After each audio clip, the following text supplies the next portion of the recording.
This right here is the summary of the concept of barakah in Islam. Let me translate this for you.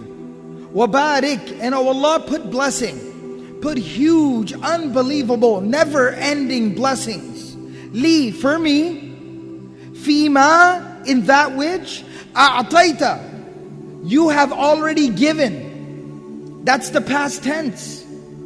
It's the past tense, a'tayta, meaning what you have already given. I'm not asking for more, Allah.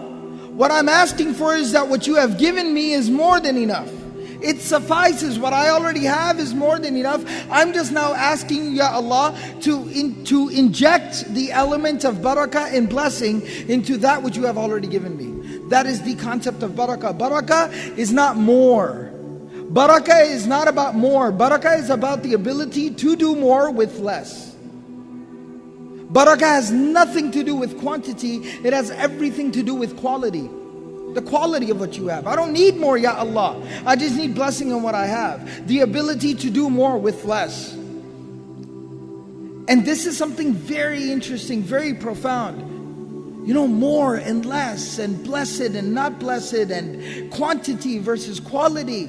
And if you really get to thinking, if you do some deep soul searching, it'll hit you like a punch. It'll really knock the wind out of you. Because you read a narration about the Prophet of Allah sallallahu alaihi wasallam. You know, the day that he passed away, there were a couple of mats. There was 1 or 2 jugs. There was a mule tied outside the house. There was a sword, there was a shield, and a couple of pairs of clothes. That was the sole possession of Rasulullah sallallahu alaihi wasallam, the greatest human being to ever walk the face of this earth. That's all he had. And he had 9 homes, which is another topic for another day. But just to put things into perspective, you got to chew on that for a second. Today we got 1 home, 5 people within the home, everybody's got a job, everybody's working, and we're still in debt. Something's wrong, something's missing. And this is where I want to get down to the core of the issue. I'm just going to lay it down. And I'm going to apologize before I lay it down that if I do offend anyone, or if I cross any lines, just please forgive me. Meet me in the bazaar, I'll buy you a hot dog. A halal hot dog, alright? Right? So just come to the bazaar, I'll feed you a hot dog, alright? Don't be mad at me. So I'm just going to say it like it is. We have a lot of discourse, we have a lot of conversation, we have a lot of discussion in the Muslim community today about Sharia compliant financing, halal this, Sharia compliant that. And I'm not criticizing, the people that are providing these services. They are very good, beneficial services for those people that need them. But I am keeping it real with y'all for a minute. We are obsessed with the conversation about how can I take something that I don't need, I have no reason to have, there is no explanation for me having it, and find a way to somehow make me feel better about having it. We are obsessed with this conversation in the Muslim community. You want to know what Sharia compliance is? You want to know what halal is? You want to know what the Islamic financing, banking, financial, monetary system is? If you can't afford it, don't buy it.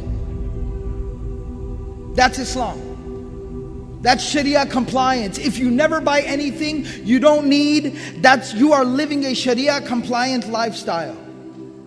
That's as simple as it is. And I know it sounds oversimplified, but it's really not. Wallahi, it's not.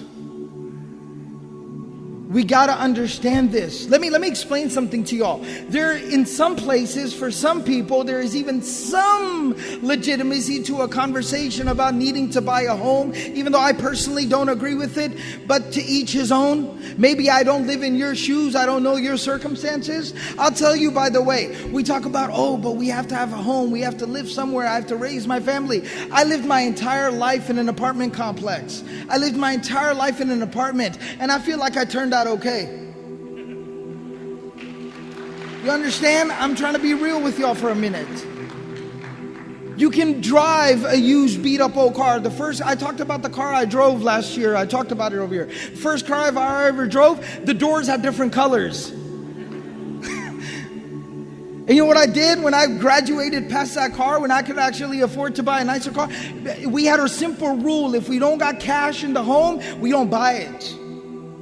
If you ain't got cash, you don't buy it. I know that sounds oversimplified to some people. But that's how you live your life. That's how you live a responsible life. So even when I bought another car with cash, mind you, that other old car with the different colored doors, I didn't sell it. You know why? Because I had a little brother. It was too good of an opportunity to pass up. And I made him drive it until he drove the wheels off of it.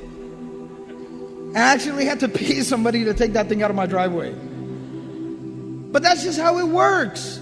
If you can't afford it, you don't buy it. It's a very, very simple, straightforward philosophy.